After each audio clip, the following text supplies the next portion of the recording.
네, 2주 전에 열왕기하 5장 1절부터 4절의 말씀을 가지고 나아만의 집에 어린 소녀가 어떻게 나아만의 이 나병을 고치는 정보를 전해 주었는지에 대해서 살펴보았죠. 그때 제가 두 가지를 말씀드렸습니다.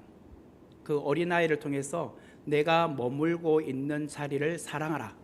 두 번째는 나와 함께 있는 사람을 사랑하라고 제가 말씀을 드렸습니다.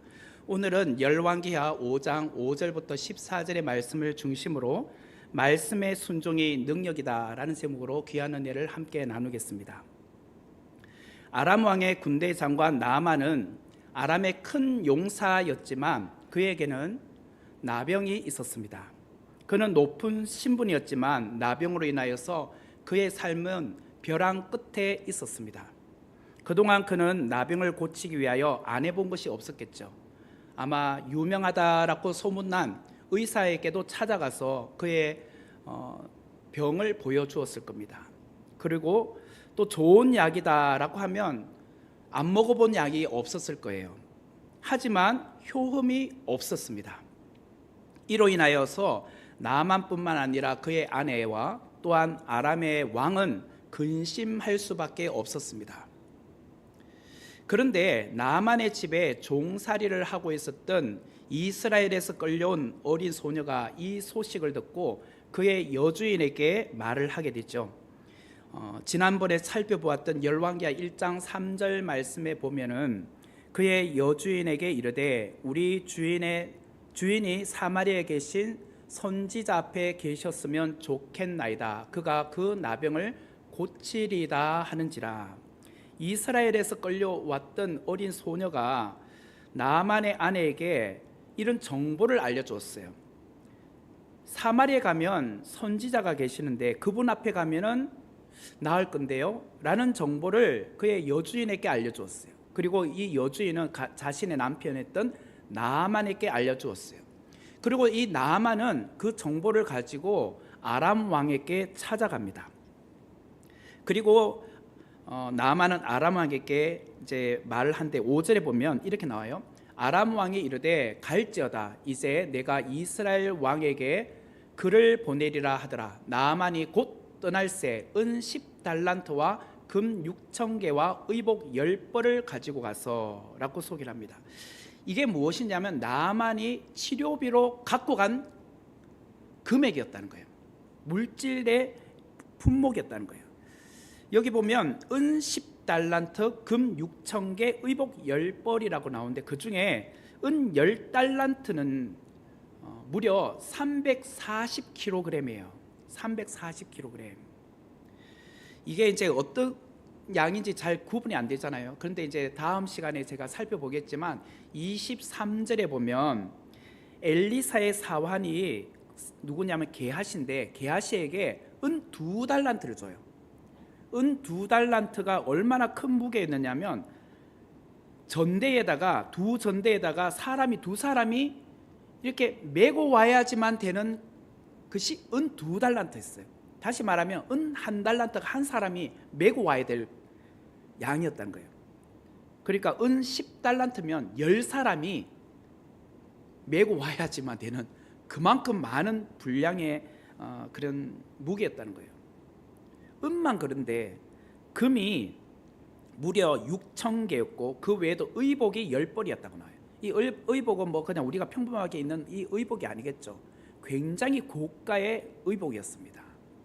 그래서 이것을 다 전체적으로 합산을 하면 대략 한 72억 원이라고 합니다. 72억 원. 어마어마한 금액을 치료비로 쓰기 위해서 가지고 왔다는 거예요. 지참금으로 가져온 거죠. 여기다가 아람 왕 벤 하닷은 편지까지 써주었어요. 친서까지 써주었어요. 아람 왕은 군대 장관 나아만이 적국인 이스라엘 땅으로 가니까 자신의 신하를 잘 부탁한다는 명목으로 이스라엘 왕에게 친필로 편지까지 써서 이스라엘 왕에게 전달하라고 주었다는 거예요.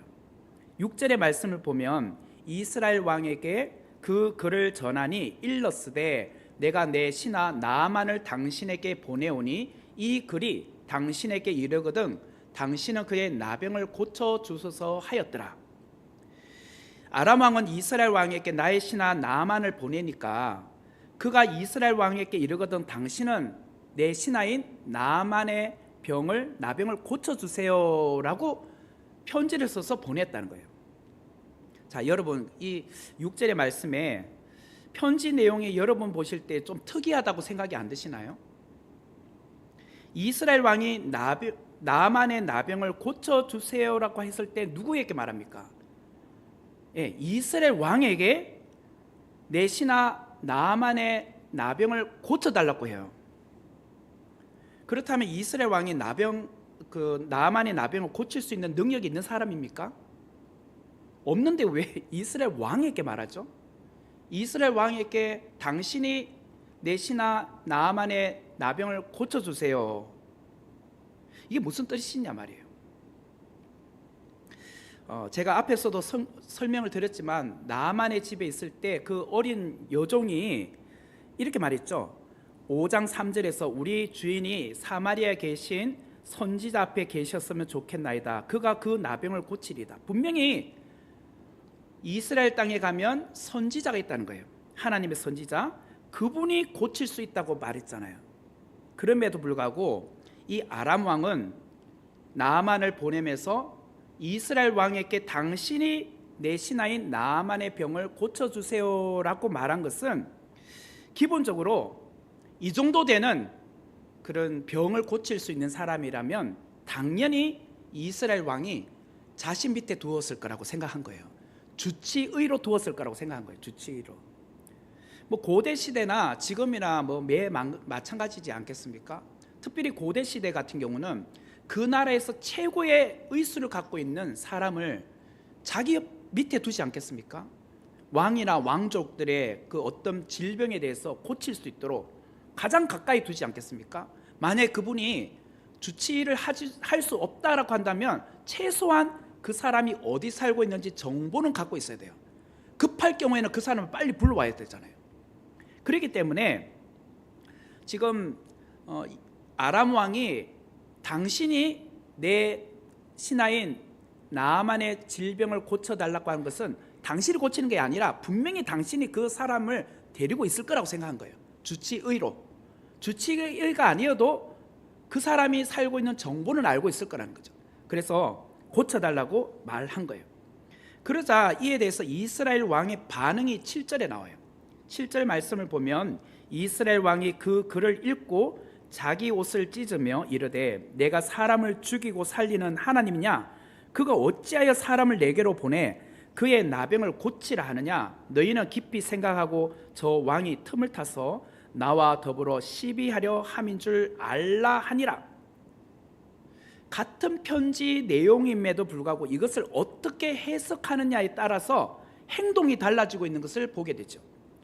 나아만의 나병을 고치기 위하여 아람 왕은 협조문을 보낸 거잖아요.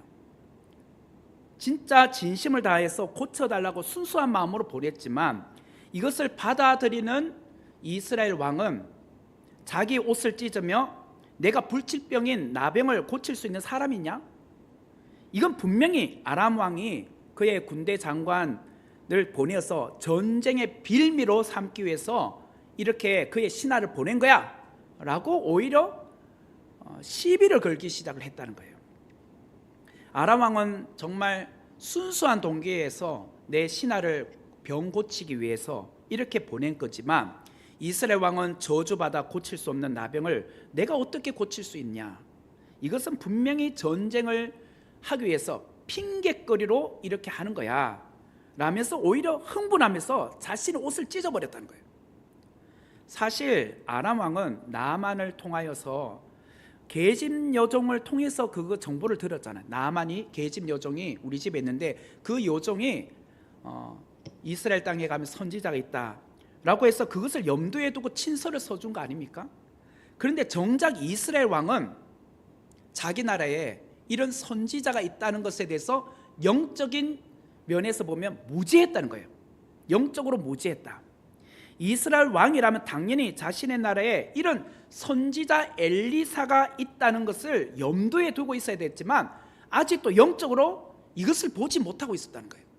오히려 주변 나라 사람들은 그 정보를 갖고 있는데, 엘리사 선지자가 어떤 사람입니까? 우리가 지금까지 계속 살펴보았지만 엘리사 선지자는 열왕기하 2장에 보면은 요단강 물을 갈랐던 사람입니다.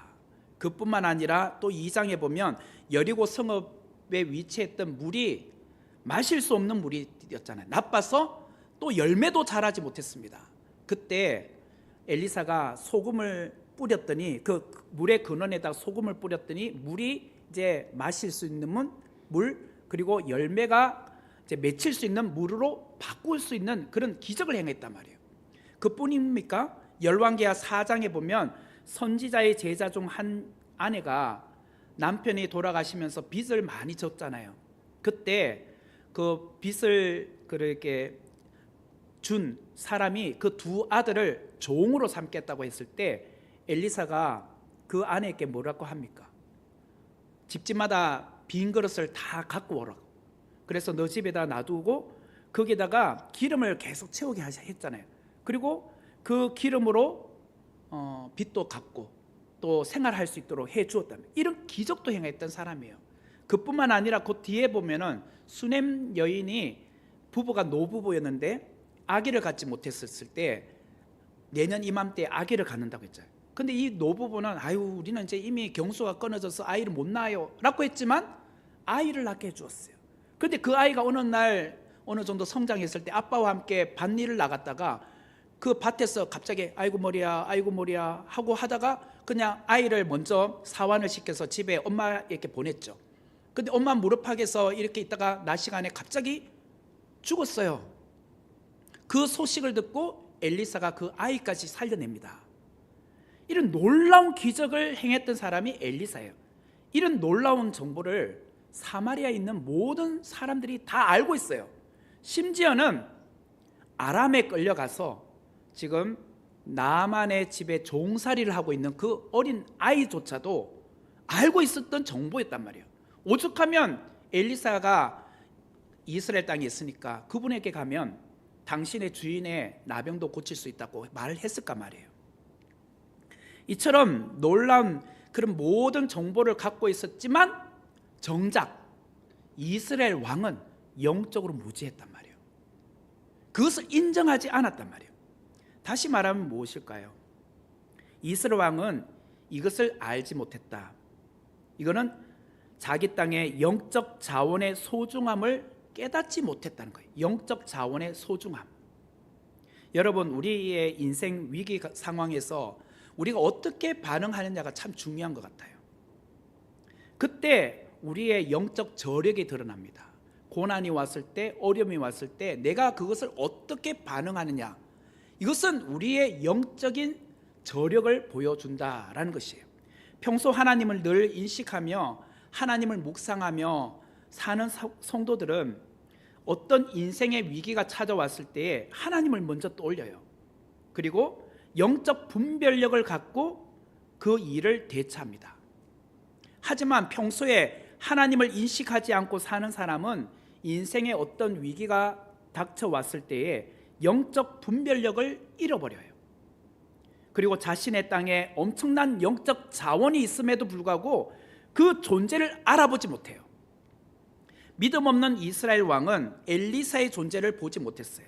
오히려 이스라엘 땅에 벗어난 아람의 왕은 오히려 그것을 알아보는데 말이에요. 결국 인간적 자원만 보고 인간적 생각만 갖고 있었던 사람이 누구냐? 이스라엘의 왕이었다는 거예요. 그리고 그는 옷을 찢었어요. 그리고 고함을 질러요. 내가 그 사람의 병을 어떻게 고쳐주느냐. 저는 사실 이렇게 우리 성도님들을 바라보면요, 참 너무 감사해요. 다 사람들마다 은사가 다 있잖아요. 은사가 한 분 한 분이 너무 소중한 거예요. 어떤 분은 이런 은사, 어떤 분은 저런 은사, 그 한 분 한 분이 계심으로 교회가 든든하게 세워져 가지 않습니까? 이게 다 영적 자원이잖아요. 영적 자원. 그런데 이스라엘 왕은 자신의 나라에 이런 영적 자원이 있는 것을 놓쳐버리고 있었다는 거예요. 이게 정말 신앙 없는, 믿음 없는 자의 반응이에요. 문제가 뭐냐면 이스라엘 왕은 그의 인생에서 영적 자원을 잃어버렸다는 것은 달리 말하면 하나님을 지워버렸다는 거예요. 하나님을 지워버렸다. 그의 인생이라는 큰 그림에 하나님을 그리지 않았다는 거예요. 하나님께서 그려주시는 그림을 그리지 않았다는 거예요. 하나님을 지워버리니까 내가 내 인생의 그림을 그리고 있었다는 거예요. 지금 엘리사를 그의 마음속에서 지워버린 거예요. 그걸 달리 말하면 내 마음에서 하나님을 지워버린 거예요. 이것이 오늘 이스라엘 왕의 문제였어요. 우리도 어쩌면 그럴 수 있어요. 우리 삶에 하나님을 지워버린다면 이스라엘 왕처럼 믿음 없는 모습을 우리는 나타낼 수 있어요. 무슨 문제가 생길 때마다 우리는 내가 그것을 어떻게 해? 라면서 오히려 막 역정을 내요. 소리를 질러요. 그리고 믿음 없는 행동을 해요. 그럴 때 우리는 오늘 무엇을 해야 됩니까? 이럴수록 우리는 하나님의 사람은 위기 앞에서 하나님을 먼저 생각해야 된다는 거예요. 위기 앞에서 말씀 앞에 우리는 먼저 말씀을 읽어야 돼요. 그리고 기도해야 된다는 거예요. 말씀에서 무엇이라고 말씀하고 있는가? 또 기도를 통해서 하나님이 내게 무엇이라고 말하기를 원하시는가? 이것을 늘 영적으로 깨어서 우리 자신을 볼 줄 알아야 된다는 거예요. 신약 사복음서에 보면 풍랑을 만났던 제자들이 그런 반응을 보였어요. 제자들은 믿음이 떨어지니까 풍랑 앞에서 저 멀리서 바다 위로 걸어오신 예수님을 유령이다 라고 외쳤어요. 믿음이 없으면 예수님이 유령으로 보여요. 귀신으로 보인단 말이에요. 믿음을 가지고 정신을 차리면 예수님으로 보이는 거예요. 이 시간 우리의 눈에 예수님이 예수님으로 보이십니까? 아니면 예수님이 유령으로 보이십니까? 지금 이스라엘 왕은 믿음이 떨어지니까 엘리사가 보이지 않았어요. 오히려 공포심, 패닉 상태가 왔어요. 오늘 우리에게 믿음이 떨어지면 이런 현상이 나타난다는 거예요. 그러면 늘 믿음으로 무장해 있어야 돼요. 그래야 어떤 어려움이 와도 어떤 고난 앞에서도 우리는 흔들리지 않아요. 믿음이 흔들리지 않는단 말이에요. 이스라엘 왕이 엘리사를 믿지도 않고 하나님을 믿지도 않고 또한 치료를 거부했어요. 엘리사가 그 소문을 듣고 어떻게 했을까요? 이스라엘 왕에게 사람을 보냅니다. 8절의 말씀을 보면 하나님의 사람 엘리사가 이스라엘 왕이 자기 옷을 찢었다 함을 듣고 왕에게 보내 이르되 왕이 어찌하여 옷을 찢었나이까? 그 사람을 내게로 오게 하소서. 그가 이스라엘 중에 선지자가 있는 줄을 알리다 하니라. 성도 여러분, 만약에 엘리사가 나만의 나병을 고쳐줄 의향이 있었다면 어떻게 말해야 맞을까요? 진짜 나만의 나병을 고쳐줄 생각이 있었다면 어떻게 말을 해야 맞을까요? 오늘 8절의 뒷부분에 보면 그 사람을 내게 보내소서 내가 고쳐주리이다. 이렇게 말해야 문장이 맞아요. 그 사람을 곧 나만을 나에게 보내주십시오. 그러면 내가 그 사람의 나병을 고쳐주겠습니다. 이렇게 해야 자연스러운 문장인데 8절은 그렇게 말하지 않아요. 그 사람 곧 나만을 내게 오게 하소서. 그가 이스라엘 중에 선지자가 있는 줄을 알리다. 이렇게 표현하고 있어요. 왜 엘리사 선지자는 사람을 이스라엘 왕에게 보내어서 이런 표현으로 말하도록 했을까라는 거예요. 지금 엘리사는 나만을 만나려는 이유가 치유가 목적이 아니었다는 거예요.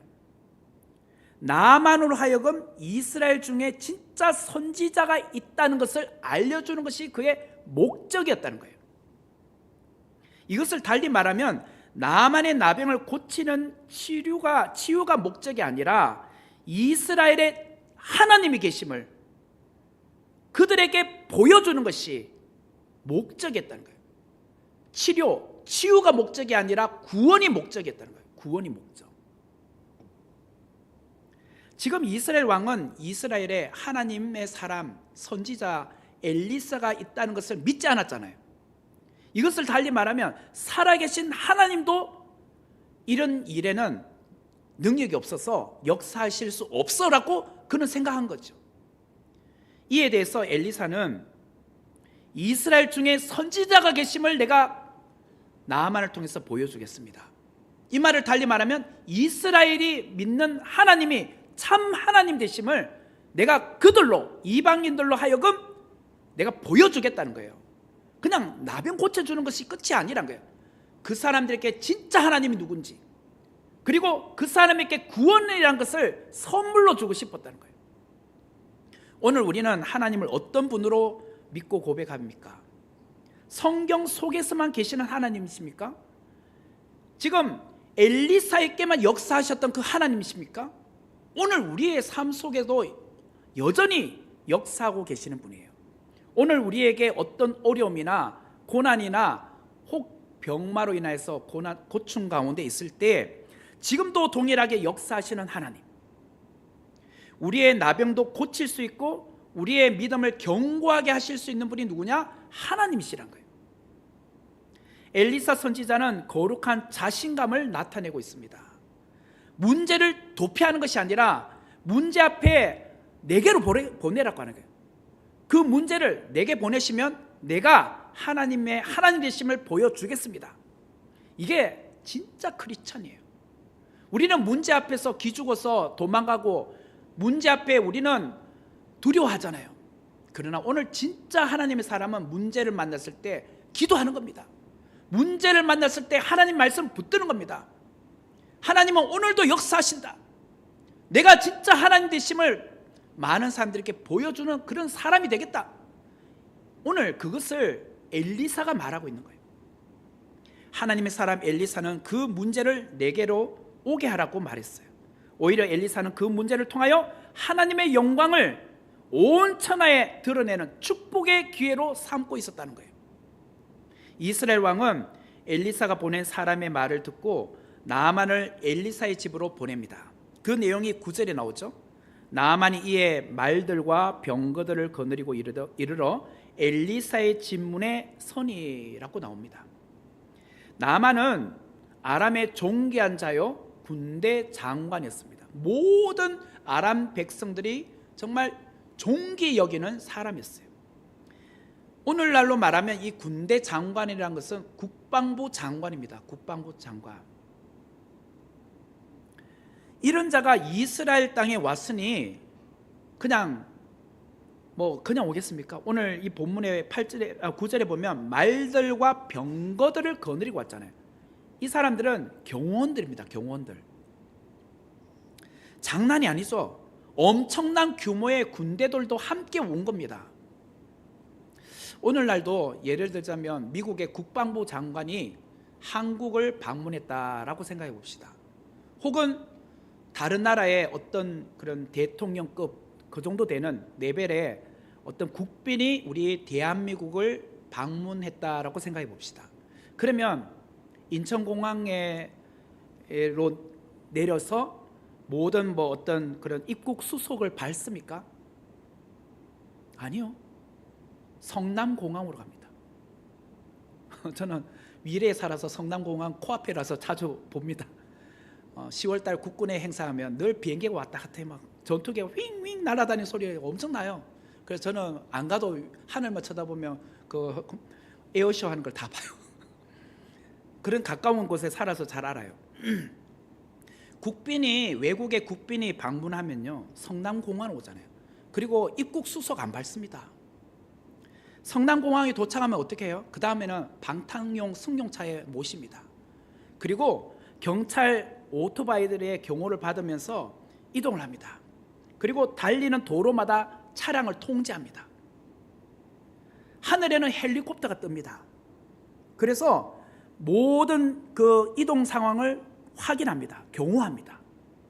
하물며 이 나만이 누굽니까? 아람의 왕이 최고로 존귀 여기는 신하인데 그런 사람을 지금 이스라엘 적국으로 보냈잖아요. 그냥 그의 경호를 소홀히 해서 되겠습니까? 그리고 지금 엘리사의 집으로 가고 있잖아요. 그러니까 얼마나 지금 군인들이 옆에 호위하면서 가고 있었겠습니까? 보통의 경우라면 이런 군대 장관이 나아만이 엘리사의 집에 왔다 라고 하면 이 소식을 듣는 순간 우리 같으면, 우리가 엘리사였다면 벗은발로 밖으로 나갑니다. 오기 전부터 막 밖에서 딱 서가지고 다리를 후들후들 떨면서 대기하고 있어야 될 것 같아요. 그리고 직접 나만을 보는 순간 제가 직접 요단강으로 모시고 가겠습니다. 7번 목욕만 하십시오.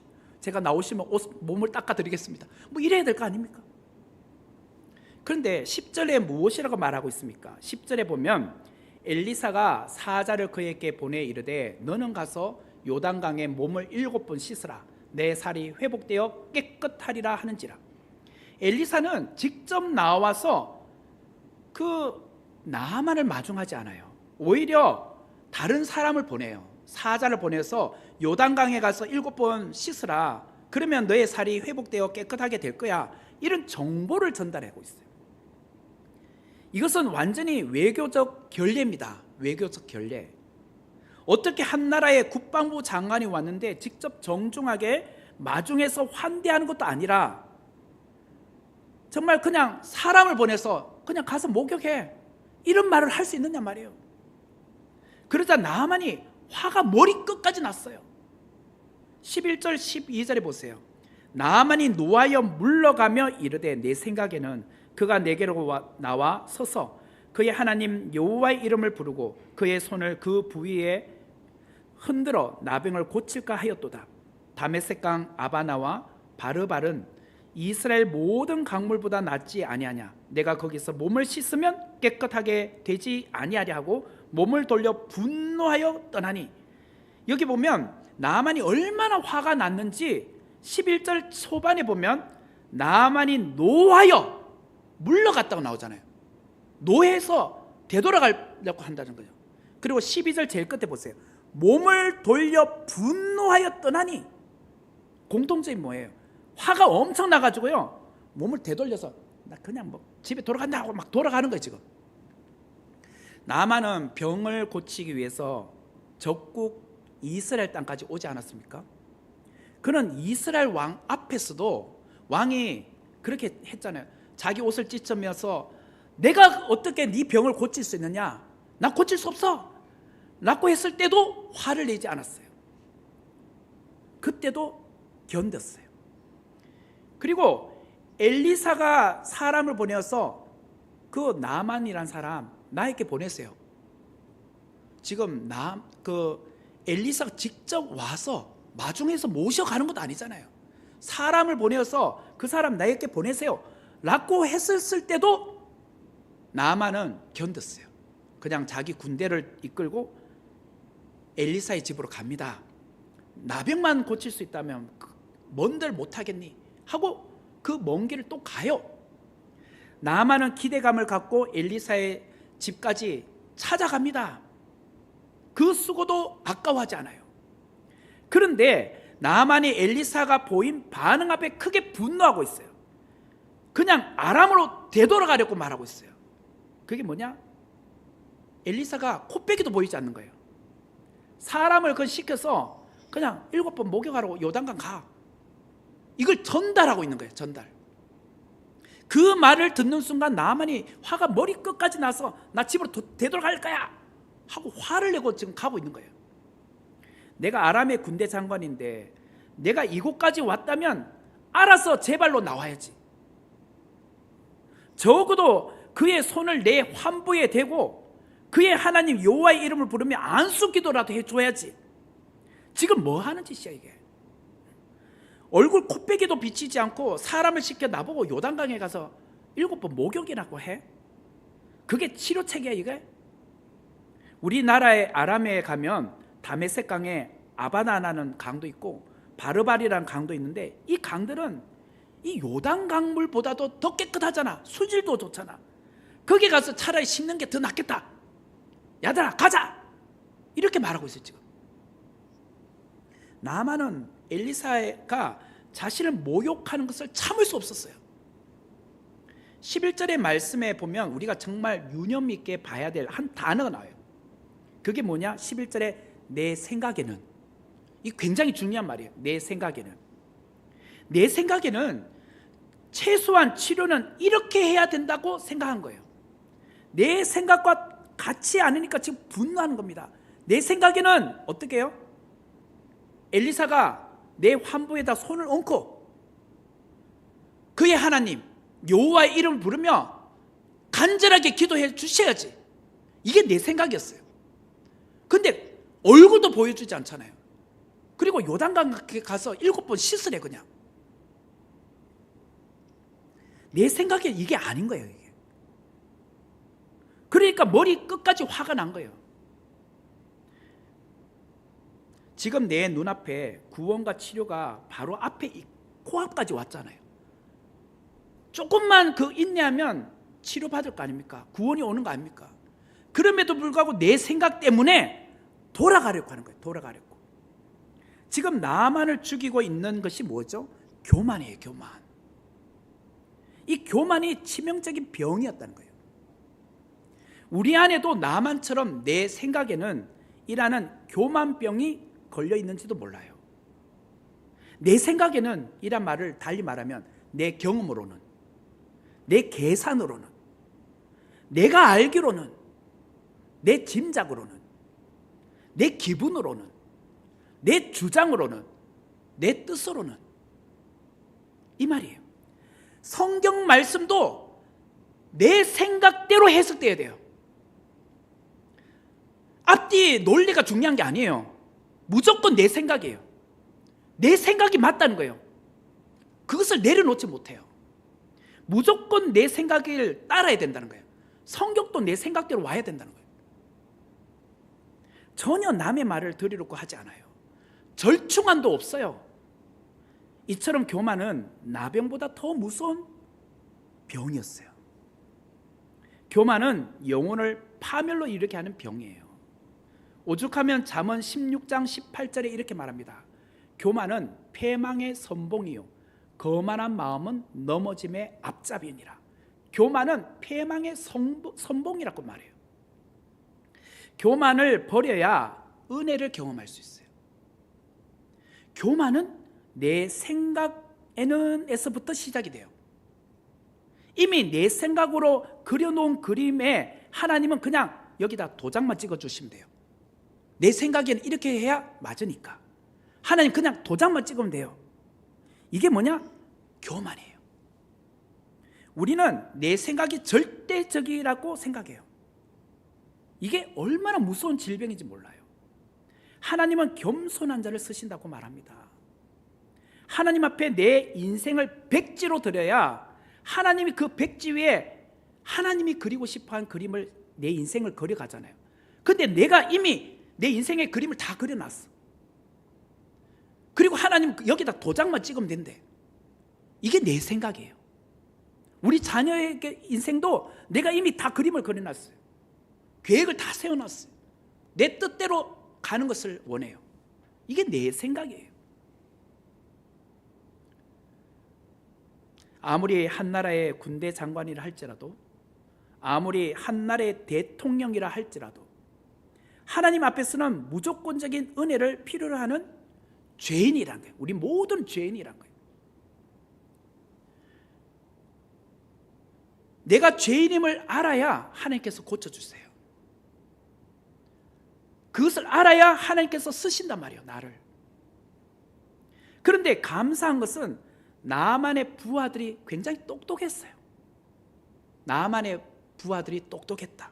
13절의 말씀을 보면 그의 종들이 나와서 말하여 이르되 내 아버지여 선지자가 당신에게 큰 일을 행하라 하였더라면 행하지 아니하였으리까 하물며 당신에게 이르기를 씻어 깨끗하게 하라 함이니까 하니. 나만은 처음에는 자기 집에 있는 이스라엘에서 끌려온 그 어린 소녀의 말을 들었잖아요.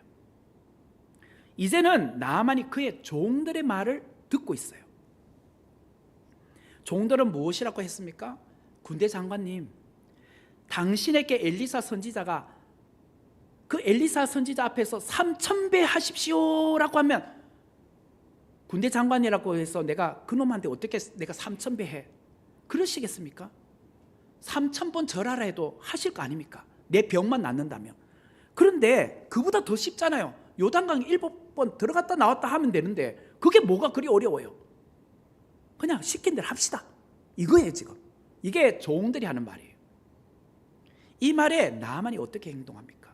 14절 말씀에 보면 나아만이 이에 내려가서 하나님의 사람의 말대로 요단강에 7번 몸을 잠그니 그의 살이 어린 아이의 살같이 회복되어 깨끗하게 되었더라. 저는 이 말씀을 묵상하면서 이런 생각을 하게 되었어요. 나보다 나이가 어린 사람이라 할지라도, 저보다 나이가 어린 사람이라 할지라도, 저보다 목회 경륜이 어린 부교육자를 할지라도, 혹은 성도님들이 저에게 하는 말이라 할지라도 한 분 한 분의 말을 경청해야겠구나. 그 말에 귀를 기울여야, 그 말에 내 귀가 열려 있어야 교회가 아름답게 세워져 가요. 그럴 때 하나님께서 세일을 행하셔요. 오늘 엘리사는 아람에 있을 때, 엘리사가 아니고 나아만은 아람에 있을 때 이 여자아이 이 말을 들었잖아요. 그리고 지금 왔을 때 그냥 돌아갈 뻔했지만 자기 밑에 있는 신하들의 말을 들었잖아요. 그러니까 세일이 일어나는 거예요. 큰일이 일어나는 거잖아요. 자기 몸이 깨끗하게 되는 거잖아요. 지금 열왕기상 3장 9절과 10절 말씀에 보면 이런 말이 있어요. 누가 주의 이 많은 백성을 재판할 수 있사오리까? 듣는 마음을 종에게 주사 주의 백성을 재판하여 선악을 분별하게 하옵소서. 솔로몬이 이것을 구하매 그 말씀이 주의 마음에 든지라. 이 9절에 보면 개역 개정판 지금 읽은 성경에는 듣는 마음이라고 나와요. 듣는 마음. 근데 이전 성경인 개역 한글 성경에는 지혜로운 마음이라고 나와요. 흔히 솔로몬이 하나님 앞에 구했던 것이 지혜다라고 생각하죠. 근데 원어로 보면은 레브 쇼메아라고 되어 있어요. 듣는 마음으로 되어 있어요. 지혜가 아니라 듣는 마음이에요. 듣는 마음. 흔히 우리는 솔로몬이 왕이 되어 그러면 이 듣는 마음을 하나님의 음성을 듣는 마음이라고 우리는 생각해요. 지금 그게 아니에요. 지혜로운 마음이 아니라 듣는 마음은 달리 말하면 듣는 심장을 말해요. 여기서 레브란 말이 마음으로 번역됐지만 실제 원어의 의미는 심장이에요. 듣는 심장을 내게 주십시오. 이게 듣는 마음이에요. 이게 지혜라는 거예요.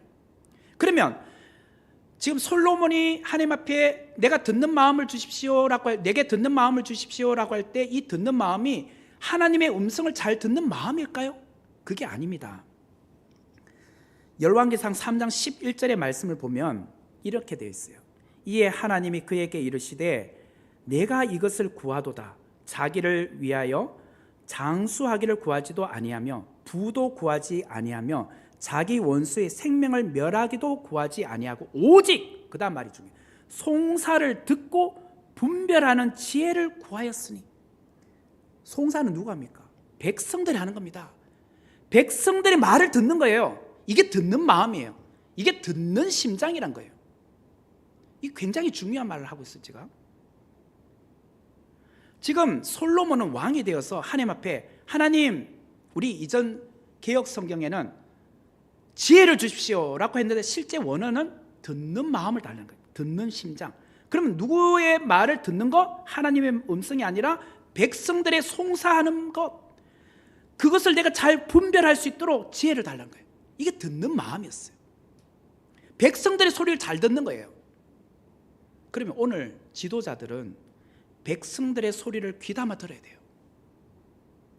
오늘 목사들은 성도들의 말을 귀담아 들어야 돼요. 이게 뭐냐? 지혜다. 이게 지혜. 지혜는요 다른 데서 나온 게 아니에요. 잘 듣는 거예요. 성도들의 소리를 잘 듣는 거예요. 오늘 나아만이 어떻게 나병으로부터 나음을 받았느냐? 먼저는 자기 집에 있었던 노예로 끌려온 그 계집 여종의 말을 잘 들었어요. 그리고 지금 자신의 부하들의 말을 잘 듣고 있어요. 종들이 하는 말이 뭘까요? 결국 그게 하나님의 말씀이었잖아요. 엘리사가 말한 건 하나님의 말씀이잖아요. 하나님께서 요단강에 7번 몸을 담그라고 하지 않았습니까? 이걸 잘 들으셔야죠. 그 말을 백성들이 하고 있잖아요. 신하들이 하고 있잖아요. 그 말을 잘 들은 거예요. 오늘 우리에게 필요한 것은 무엇이냐면 듣는 마음이에요. 달리 말하면 소통이라고 합니다. 소통. 먼저 하나님과의 소통이 필요하고, 두 번째로는 사람들과의 소통이 필요한 거예요. 하나님과의 소통은 하나님의 말씀을 듣고 믿음으로 순종하는 데서 나타나요. 하나님과의 소통은 하나님의 말씀을 잘 듣고 믿음으로 그 말씀에 순종하는 것. 그리고 사람들과의 소통은 내가 속한 공동체 성도들의 말을 잘 듣고 믿음으로 좋은 방법을 모색해내는 것. 무엇이 더 좋은 방법일까? 그것을 모색해내고, 그럴 때 우리 안에 회복이 일어난다는 거예요. 치유가 일어난다는 거예요. 오늘 우리 사회 전반에 걸쳐 듣는 마음이 결핍되어 있는 것 같아요. 정치 지도자들은 국민의 소리를 들어야 하는데 잘 듣지 않아요. 오늘 교회 지도자들은 성도의 소리를 들어야 되는데 잘 안 듣는 것 같아요. 우리 모든 성도들은 하나님의 음성을 들어야 되잖아요.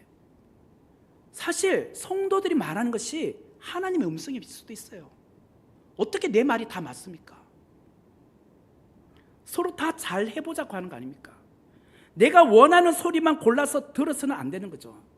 때로는 쓴소리도 들어야 합니다. 그리하여야 내가 고칠 수 있어요. 내가 어떻게 고침받느냐? 내가 싫다고 그 소리를 차단하면 내 고침 받습니까? 여기까지 왔는데 이제 엘리사가 요단강에 가서 7번 몸 담그라 했을 때 그 소리 듣기 싫다고 해서 돌아가면 병 고침 받습니까? 아니잖아요. 신하들이 요단강에 들어가십시오, 이게 하나님의 음성입니다, 소리입니다 라고 했을 때 나아만이 들어갔잖아요. 들어가니까 나음을 받은 거 아닙니까? 믿음으로 순종한 거잖아요. 믿음으로 순종. 만약에 내가 맞다고 한다면 그것을 설득을 시켜야 되죠. 그것도 논리적으로 말씀에 근거해서 설득시켜야죠. 그러면 다른 사람들이 다 논리적으로 맞다고 생각할 거 아닙니까?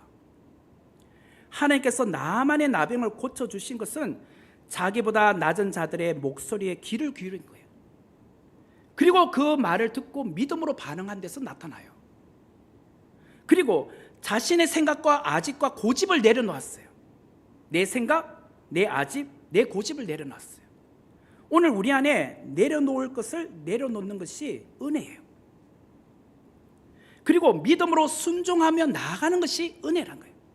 이럴 때 하나님은 역사하세요. 새 일은 다른 데서 일어나는 게 아닙니다. 잘 들어야 돼요. 잘 들어야 돼. 하나님의 소리를 잘 들어야 되고, 백성들의 소리, 국민들의 소리, 성도들의 소리 잘 들어야 돼요. 만약에 내가 맞다면 성경적으로 풀어서 말씀하면 돼요. 그게 아니라면 굳이 고칠 필요가 무엇이 있느냐면, 그거는 결국 교만이죠. 아집이죠. 오늘 우리가 정말 우리 모두가 잘 되길 바랍니다. 우리 서로 잘 들읍시다. 저는 여러분들의 소리를 잘 들을 거고, 또 여러분들은 목사님이 하시는 말씀 잘 들어야 돼요. 서로 믿고 순종하며 나가면요, 교회는 하나님께서 새 일을 행하세요. 그런 놀라운 은혜가 우리 선목교회에 일어나야 되지 않겠습니까? 그런 은혜가 넘친 우리 선목교회가 되기를 주의 이름으로 축원합니다. 같이 기도하겠습니다.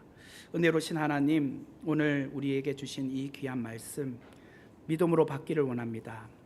믿음으로 또 순종함으로 나아가는 우리 모두가 되게 하여 주옵소서.